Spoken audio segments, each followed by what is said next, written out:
that day they herd you into the room, they tell you to strip down to your boxers, and then you're gonna get down and start.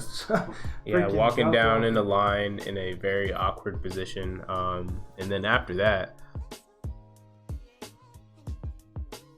all right, man. God damn it. Welcome to the One Boot Podcast.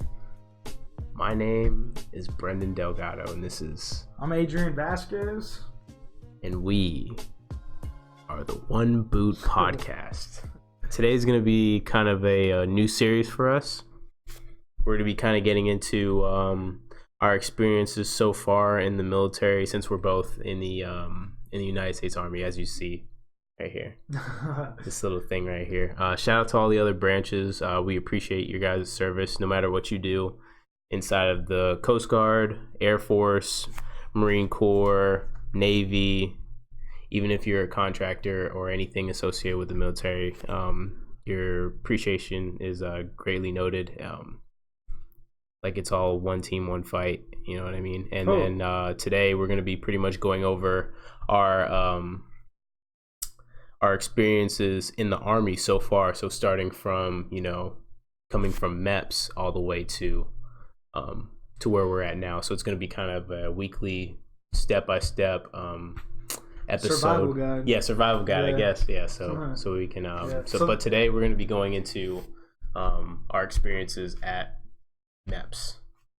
So this is episode 1, how to survive MEPS, or like what you're going to expect when you go to MEPS, and maybe some tips on how to get through MEPS, because right now you've already been taking the ASVAB, you're already on your way there. So this is our experiences.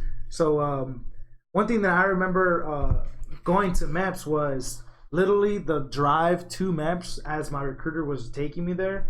I just remember thinking like, damn, I didn't even know if I really wanted to do this as I was going to MEPS. All I wanted to do was literally open the door and jump out of the car. So just like pretty much like, I don't want to go. Yeah, I don't want to go no more. And then the reason why I didn't though is because the recruiter was actually telling me a story on how a civilian that was getting ready to go to MEPS, he dropped them off at the MEPS station, and the guy literally caught a ride back home.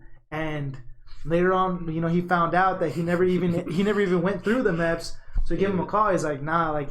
He's probably like went back home chilling, turned on the Call of Duty, and started bragging to his friends how he almost joined the military. He's like, yeah, I gotta go to the bathroom real quick. Hey, Mom, can you come pick me up? Like, I don't want this bullshit. Yeah, that's pretty much probably how I don't want to. I changed my mind. So how was it for you when you was going to MEPS? For me, it was a pretty mellow experience. I wouldn't say it was a smooth transition. You know what I mean? So like I was kind of I was a year from graduating high school, and I had decided that I wanted to enlist into the Army. Took the ASVAB, got my job, whatever, and then me and my recruiter, he's driving me to the MEPS station, which is in. I'm from Virginia, so our MEPS, the closest MEPS station to where I was at from my hometown was Richmond, Virginia. So back in Fort Lee. I want to say it was in somewhere close to Fort Lee. And then he was just telling me all of this, what to expect as soon as you get into basic, after basic, learning your job, and then like that transition to your first duty station, to your first deployment, to getting back, and eventually, PCSing to the next spot. So it was a pretty, I would say it was a pretty real conversation. He gave me a pretty good he was real with you? Yeah. One thing that I remember my recruiter telling me was, yo, when you get into MEPS, say no to everything. Anything they ask you, say no. Yeah. You've ever had a broken bone? No. You ever smoke weed? No. Like everything. He told me the moment that you say yes, I know, right? The moment that you say yes, that your application will stop there, and then they're just going to ask you all kinds of questions, and then your probability of joining the military or passing through MEPS is going to go down really low.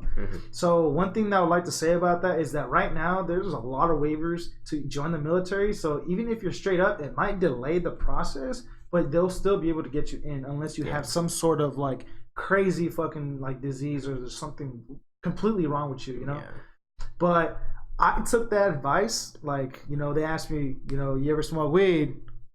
It's like, nah, never. Weed? No. I don't even know it. What is that?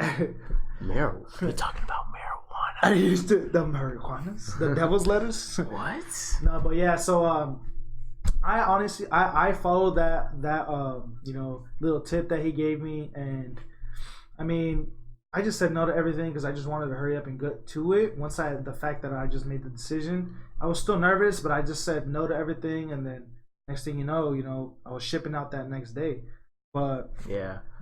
For me, as far as my experience in MEPS was, the whole recruiter driving you to the MEPS station, but they actually have each MEPS. I don't know if this is accurate everywhere around the United States, but in each MEPS there is like a specific hotel that you go to, right? That pretty much is like connected to the MEPS, so that you go to the hotel, you stay the night, and then there's a bus in the morning that takes you from the hotel to the what's it called? To the station. So pretty much my recruiter had drove me all the way to Richmond, Virginia, dropped me off. I think it was like at a Hilton or something. And they just check me in. I get my next hit time of when to wake up for the next morning, and then I'm pretty much chilling for the rest of the day. I have a roommate. Yeah. This is funny enough because the guy that I was rooming with, I wish I knew this guy's name. I wish I could remember this guy's name, but he looked like virtually identical to the singer Miguel. And I was like, bro, man, like you haven't dropped any music in a while. I guess you're like, fuck it, huh? He's joining the military. Yeah, you're just like, fuck it. Yeah, he's just like, fuck it. Yeah, pretty much. The next morning we were we were chilling, find a place to eat and whatnot. And then the next morning we actually had breakfast. That was courtesy of the hotel, and then they ended up taking us on a bus to MEPS. And then once we got off of the MEPS, once we got at the MEPS station, I remember there was this sergeant first class in the Army that was got onto the bus.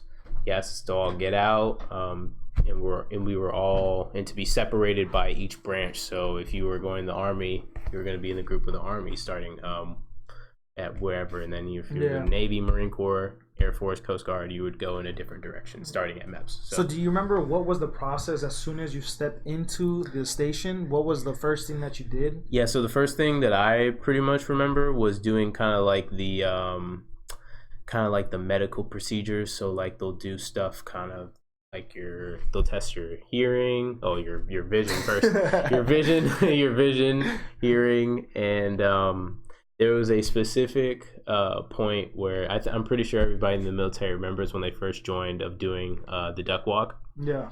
So the duck walk is a specific kind of movement that you're doing squatting down. It's kind of in an awkward position where you're squatted down, but you're kind of moving frontwards in a kind of like a duck, right? Yeah. But the weird thing about it was once you get into the room, you're gonna get into a very wide room of 10 dudes, right? I don't know if it's bigger or any smaller, but the doctor or proctor or whoever is in charge of the whole event, they'll give you like a video. Operation. They'll give you like a video of the duck walk, and then they tell you to strip down, and I'm just like, strip down for what? Yeah, right. Strip down for what? Like, what I gotta like. Especially, since like people are like so new, and it's just like they're not like, you're gonna have to. One thing about the military is you're gonna have to be comfortable being butt naked around other dudes, and that's not even on some gay shit, like. I was like, get in your you're gonna have to strip down to your boxers, and then it's like, why? I don't want to do that. Yeah. So if you're going to MEPS, like I said, just this is real life events. Yeah, this is real uncut. We're just giving you no bullshit like right now, like for real. Yeah. Like your recruiter might have told you something, but we've been through it. We've been in the military. I've been almost for 5, and he's been in over 5. Yeah. So I'm telling you, just get comfortable getting naked in front of fucking other dudes. It's not some gay shit. Like you're not in there like fucking bullshitting around, but. That day, they herd you into the room. They tell you to strip down to your boxers, and then you're gonna get down and start.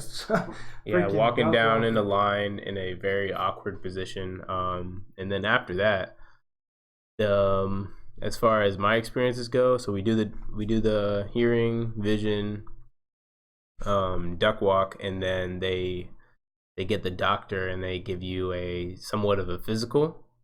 So what this physical entails is they're going to be asking you to drop your pants. As far as this is from the male perspective, as far as I'm pretty sure it's pretty similar to the female perspective. I think so too, but yeah, so from the male perspective, you're going to be dropping your pants down. The doctor's going to test your testicles and just make sure you don't have any serious cancers or anything, and then he's going to turn you around. He's gonna turn you around. I turned around by myself.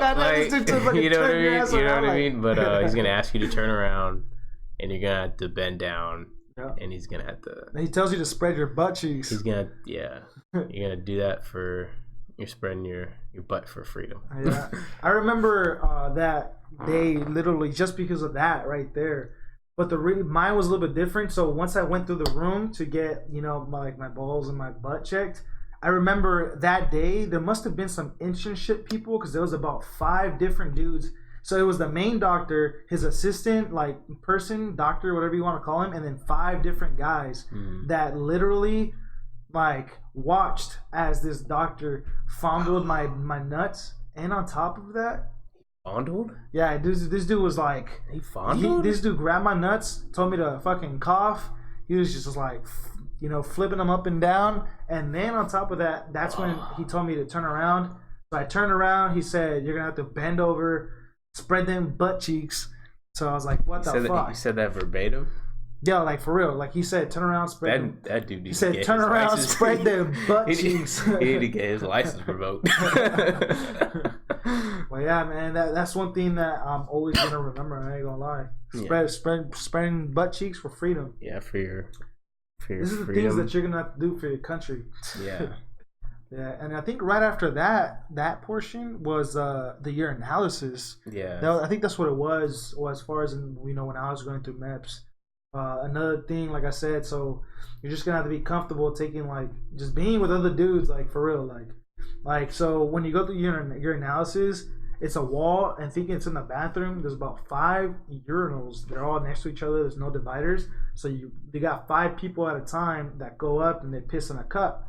So while you're standing in this line, pissing in a cup, there's a doctor at the end of the line, in a stool or standing, depending on what station you're at, and they're literally ball gazing you to make sure that you're pissing in the cup and you're not trying to finesse their urinalysis test. No fake pee. Yeah, This ain't the NFL.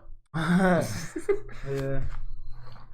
So do you remember anything what happened after? As far as after the urinalysis, we just did pretty much of a bunch of admin work. Just a bunch of paperwork, signing your making sure your information is correct on your contracts, making sure that you have the right job, that you're going to be going to this specific basic training and AIT as soon as you leave for your basic training. I remember doing paperwork for my security clearance because every job is different. Every job that you need, some jobs you'll need a top security or top secret security. Top secret clearance and a secret clearance, and then some jobs you won't have any. Some people would just skip that portion. Yeah. You'll know because before you go to MEPS, your recruiter would have handed you a fucking packet that thick, and it's literally says put down your parents' information, your grandparents' information, your neighbors' information, 3 best friends or whatever it is, your aunt's information. They want to know every single body's information because they're giving you the secret clearance. Yeah. Pretty much. Yeah, pretty much. As far as anything after that, you'll go through swearing. Yeah, swearing in. And as far as for me, there were some people who actually ended up shipping the next day. I think that's what was kind of your situation. But for me, I actually ended up swearing in, and then after I had graduated high school, I was leaving that next. I think it was the following week or something like that. So, yeah. No, literally the day that I swore in, I remember swearing in and just feeling a sense of pride. Especially when they say I state your name, you say I, Adrian Vasquez, do solemnly swear to support and defend, etc., etc. I just remember feeling a sense of pride, and I'm just like, damn, you know, like I'm in this now. You know, I can't get out of it. And then that next day, I literally shipped out on my way to Fort Benning, Georgia, to start basic training, and it was just literally happened so fast, just like that, like in the blink of an eye. Yeah. MEPS, ship out, and then that just happened to me. I guess that I just got, you know, the short end of the stick, but yeah, like yeah, it was. I wouldn't say I had like a sense of pride. I would mostly say that I was kind of more happy to, you know, get out of my parents' house. Yeah. Like I made it. Yeah, and then shortly after that, we end up saying like, you know, like goodbye to my friends and stuff like that. Giving them like an address to send me mail if they wanted to, and then 2 weeks later, it was to the shit. It was to the shit. So, yeah, that was pretty much my experience. And then, so we're going to be going over our experience in basic training on the next episode of the podcast. So, so make sure you guys are tuning in, because this is going to be a video series plus like podcast series on basically how to survive the, you know, like how to go through the steps on becoming the soldier. You know, we talked about MEPS, basic, you know, everything. We've been through it. Trust me, we've been through every single stage. So you guys are going to want to tune in for that. It's a lot of great information. I guess just in closing, the main topic of the video is get ready to spread them booty cheeks for the freedom. Uncle Sam gonna spread them. But if you know, if you're somebody in the service, or if you're somebody that has retired from the service, and if you have any, you know, additional experiences or stories that you would like to share, you know, just hit us up on Instagram, OneBootPodcast. You can hit us up on our Gmail. It's OneBootPodcast@gmail.com. You can leave a like on the video, you know, that'll be another thing. Or comment, leave a comment on the video, and then about what, you know, what you want to know, or whatever questions you guys got. Yeah, make sure you guys subscribe. Hit that like button.